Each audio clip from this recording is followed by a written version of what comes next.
ప్రియులారా, మన ప్రభు అయిన యేసుక్రీస్తు నామములో మీకు శుభోదయం. ప్రతిదినం ప్రభుతో అనుదిన ఆత్మీయ ఆహారం.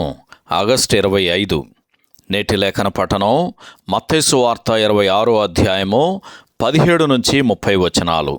నేటి ధ్యాన లేఖనం మత్తయి సువార్త 26వ అధ్యాయము 26 నుంచి 28 వచనాలు. వారు భోజనము చేయుచుండగా యేసు ఒక రొట్టె పట్టుకొని దానిని ఆశీర్వదించి విరిచి తన శిష్యులకిచ్చి, మీరు తీసుకొని తినుడి, ఇది నా శరీరం అని చెప్పాను. మరియు ఆయన గిన్నె పట్టుకొని కృతజ్ఞతాస్తుతులు చెల్లించి వారికిచ్చి, దీనిలోనిది మీరందరూ త్రాగుడి, ఇది నా రక్తము, అనగా పాపక్షమాపణ నిమిత్తము అనేకుల కొరకు చిందింపబడుచున్న నిబంధన రక్తము. వ్యాఖ్యానాంశం ప్రభురాత్రి భోజనము. వ్యాఖ్యానాంశం ప్రభురాత్రి భోజనము. వ్యాఖ్యానం: ప్రభువు తన శిష్యులతో కలిసి పస్కాను భుజిస్తున్న ఆ సమయంలో ఆయన ఆలోచనలు, భావనలు ఏ విధంగా ఉండి ఉంటాయో మనం ఊహించగలం. ఆయనే స్వయంగా నిజమైన పస్కా పశువు కానుండగా దానికి సాదృశ్యమిది. ఇంకొద్ది సమయంలో పస్కా గొర్రెపిల్ల వధింపబడనున్నది అని కొరింథీయులకు రాసిన మొదటి పత్రిక 5వ అధ్యాయము 7వ వచనం చదివితే మనకు అర్థమవుతుంది. అయితే దానికంటే ముందుగా ఆయన తన శిష్యుల ఎడల కలిగి ఉన్న తన ప్రేమను గూర్చిన ప్రత్యేకమైన గుర్తును ఇంకనూ ఇవ్వవలసి ఉన్నది. ఐగుప్తు నుండి వారు నిర్గమమైన ఆ మహారాత్రి మొదలుకొని ప్రతి ఏటా వారు అర్పించు పస్కా బలి రాబోవు నిజమైన పస్కాకు ఒక ఛాయగా అర్పింపబడుచున్నది. అయితే ఈ రాత్రి మొదలుకొని ప్రతి వారములోని మొదటి రోజున ఆచరింపబడుచున్న ప్రభురాత్రి భోజనము ఆ కార్యము సమాప్తమైనదను సత్యమును విశ్వాసికి జ్ఞాపకం చేస్తుంది. దానిని ఆచరించు ప్రతిసారి మనము ప్రభువు వచ్చు వరకు ఆయన మరణమును ప్రచురపరచుచున్నామని గ్రహించాలి.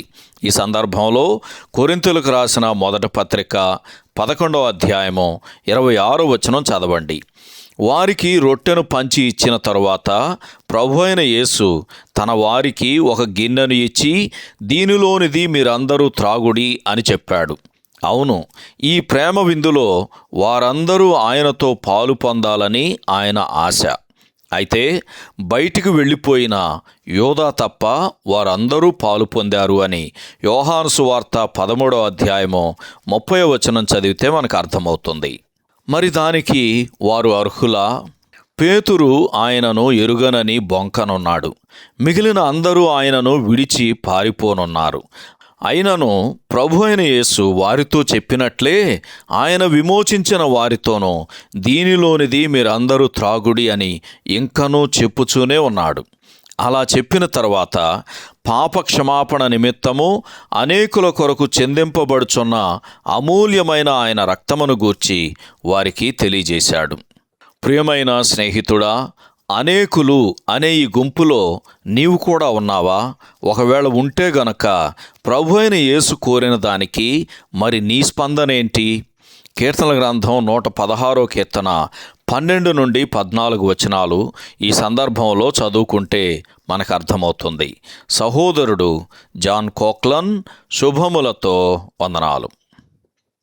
ఈ సందేశాలకు సంబంధించి కానీ బైబిల్కు సంబంధించి కానీ మీకేమైనా ప్రశ్నలు ఉంటే ఈ క్రింది నంబరుకు వాట్సాప్ ద్వారా పంపించండి. మీ ఆత్మీయ క్షేమాభివృద్ధి కోసం అనుభవజ్ఞుల ద్వారా జవాబులు అందించబడతాయి.